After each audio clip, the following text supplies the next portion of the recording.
individuals whose names are given for the defense, each of them is an advocate of the High Court holding a practicing certificate. And it is in that capacity that we appear. Your Honor, the defense has an application to make before the plea is taken. And that application, Your Honor,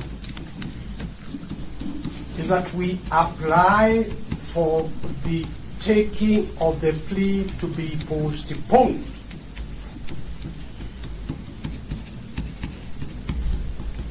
to give us an opportunity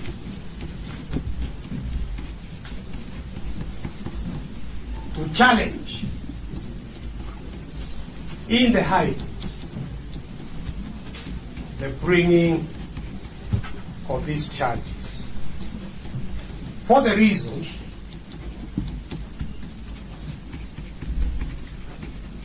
that even as the accused or the suspect was being arrested, there were valid court orders issued by the High Court of Kenya directing the suspect not to be arrested.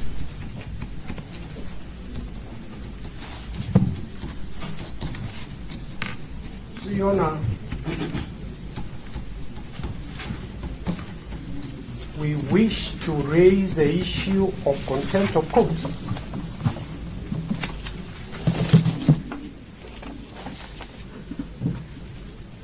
Before the court that gave those orders.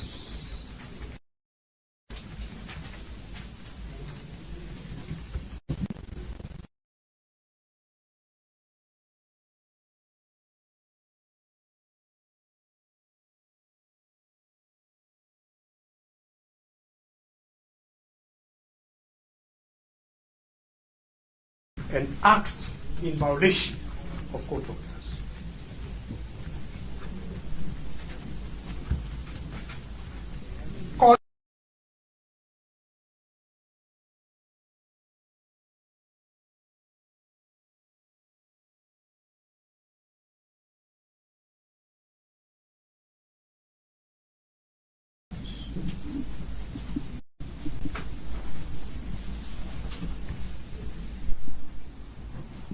So we have solid basis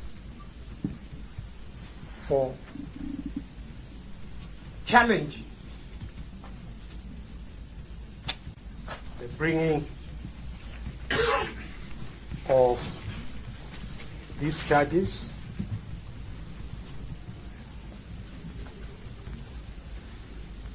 And Your Honor, it is our submission that this honorable court, in order to promote respect for the administration of justice, will indeed accord an opportunity where the issue of contempt of court orders is raised for the accused or the proposed accused to make that challenge before the High Court. Your Honor, let me clarify. There were two sets of orders issued by the High Court. First, there were orders issued that the accused should not be arrested.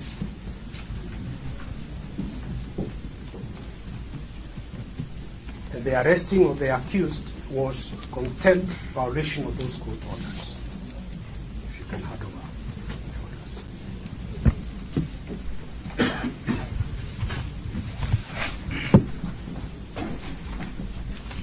separately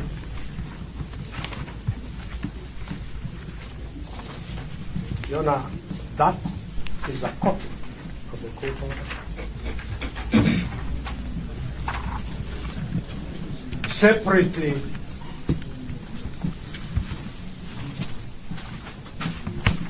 Your Honor, there were orders issued by the High Court for the return of the guns confiscated from Jimmy White, which were licensed. He had a valid certificate to hold the guns. And the orders of the High Court were for the return of those guns, which were returned,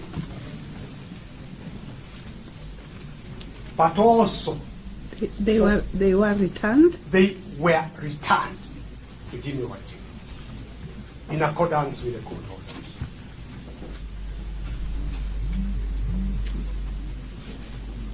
But the further court order was for a reinstatement of the certificate to hold those firearms. You've handed over these copies. All those copies of the court orders are there, Your Honor. So the guns were returned.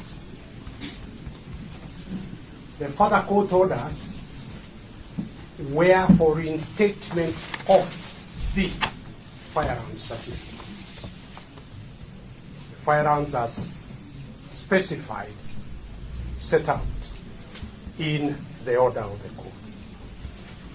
So, Your Honor, perhaps in an attempt to get around the court order not to arrest Jimmy Wanjigi, we learned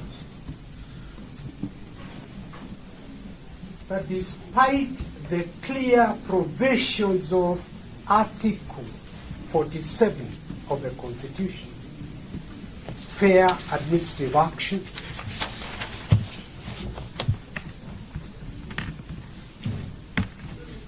despite the court order that said return the firearm certificate to Jimmy Wanjigi,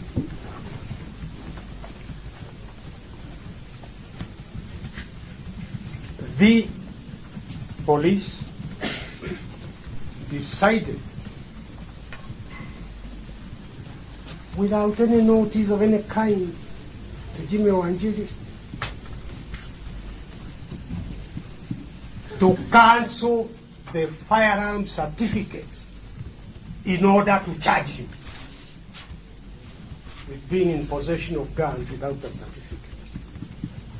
Now, Your Honor, as this honorable court is aware, before any adverse action is taken against anyone, the police were under an obligation under Article 47 of the Constitution to give a notice to the holder of that firearm certificate. That is what Article 47 is all about. That is what fair administrative action is all about.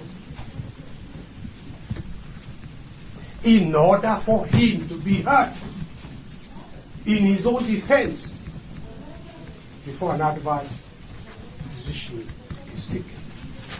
So we have these cogent basis and reasons for challenging the attempted charges. And Your Honor, before I hand over to my colleagues here, let me just say it is not just Article 47, because the Constitution is read as a whole, and it strengthens the submissions we are making that Article 47 is to be read with Article 10 of the Constitution, that requires reasonableness, fairness, transparency by anyone taking any action. And of course, Article 2, that holds everyone subject to the Constitution and requires everyone to act in accordance with the Constitution. You know, we need to keep reminding ourselves of the transformative nature. We need to keep reminding ourselves of the transformative nature of the 2010 Constitution. It's not by accident. It was deliberate. That Article 1 is about the sovereignty for the people of Kenya. That sovereignty is donated to the judiciary, to the executive, to parliament, but always the interests of the Kenyan people, of which Jimmy Wajigi is a member, to be respected. Even the human dignity, which has got its own standalone article. All these are to be read together with Article 47. Finally, Your Honor, with a lot of respect, the people of Kenya in the 2010 Constitution donated their sovereignty to the judiciary and charged the judiciary with the responsibility of ensuring that everyone acts in accordance with the Constitution, respects the Constitution. That is what we are asking this Honorable Court to do by asking that the plea taking be postponed for at least 4 weeks in order for the accused to go back to the High Court to draw the attention of the High Court that its orders have been violated by the police, and that the police are acting in contempt of the court orders. I believe Willis will address